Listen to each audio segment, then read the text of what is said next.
大家好，读书康的频道。上期说要来个 room tour， 结果土耳其同事第一句话就说这是要住在伊斯坦布尔的哥谭市啊。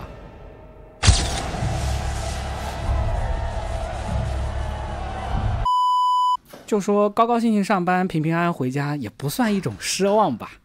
还是话不多说，一起来看看出海工作的起居环境究竟怎么样吧。大家晚上好，现在是伊斯坦布尔时间的晚上8点，我刚刚下班吃完饭回到公司租的公寓。我所在的区域呢是伊斯坦布尔的艾森尤特区，这个区域呢是伊斯坦布尔人口最多的一个区域。在这一带的周围，除了这栋公寓之外，还有其他非常多的新建的公寓。我租住的公寓呢，就是简单的一卧一卫一厅一厨这样的结构。至于每个月的租金价格是多少，这个我还真不知道，可能要向财务的同事来打听确认一下。接下来呢，我就来带大家做一个简单的 room tour， 看看这里的厨房、客厅、卫生间还有卧室到底长什么样子。room tour 的第一站，我们来到的就是厨房。首先呢，大家看到是非常常见的一样厨房电器，冰箱。Vestel 应该是土耳其本地的家电品牌。然后大家看到呢，就是这个洗碗台，不过这个洗碗台可能有一点点漏水，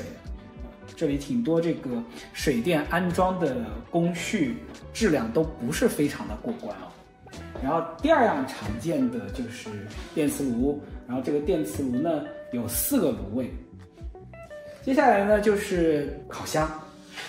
烤箱呢可以说根据土耳其的饮食习惯呢，它应该是每家每户都必备的，而且你能看到按钮上这些其实烧烤的功能有非常非常的多，比如说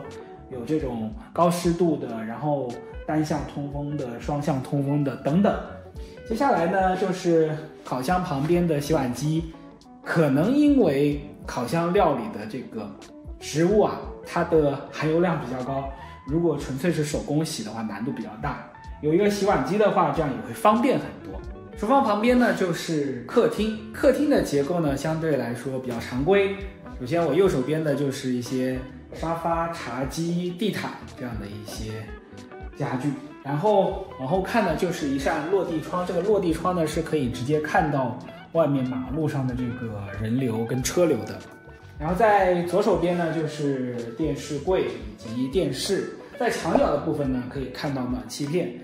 伊斯坦布尔的冬天呢，你看温度可能觉得并不是非常的冷，但是因为伊斯坦布尔是冷遇同期，冬天会经常下雨，所以感觉呢会非常的湿冷。这里有暖气片的话也不是非常的奇怪。第三站呢就是卫生间啊，这里有一个淋浴的一个装置，也就是淋浴间，然后是这种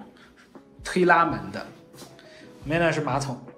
和国内的马桶唯一一处不一样的地方就是在右手边呢有一个，你可以把它理解为这种非常直接的这种冲洗的这种装置吧，然后出来的水是冷水。在另外一边呢就是洗脸台，洗脸台的旁边呢是洗衣机，然后这个洗衣机呢也是和冰箱一样的 Vestel 的牌子。room tour 的最后一站，我们来到的就是卧室。卧室呢，首先大家看到的是一张看似是大床的大床，但其实它并不是大床，而是2张小床拼起来的。中间的这一个缝隙啊，感觉非常的明显，所以我一般都是选择一边睡。然后这里呢，这个床具呢，基本上就是公寓原配的，除了这个枕头之外，我不知道为什么就是公寓这边的枕头，它一睡中间就容易塌陷下去，这样对颈椎不是非常的友好。所以我就自己买了一个枕头，不过这个枕头呢价钱也是非常的便宜，只要66里吧。我是在旁边的这个 English Home 买的。然后床的旁边呢也是一扇跟客厅比较类似的落地窗，也能看到外面的车流跟人流。这个窗户呢隔音效果还是非常好的，除非是那种怎么说重型的摩托车炸街的声音，其他的这种正常的车流跟喇叭声音都没什么太大的问题。然后在床的另一边呢就是一个衣柜，这个衣柜呢目前还是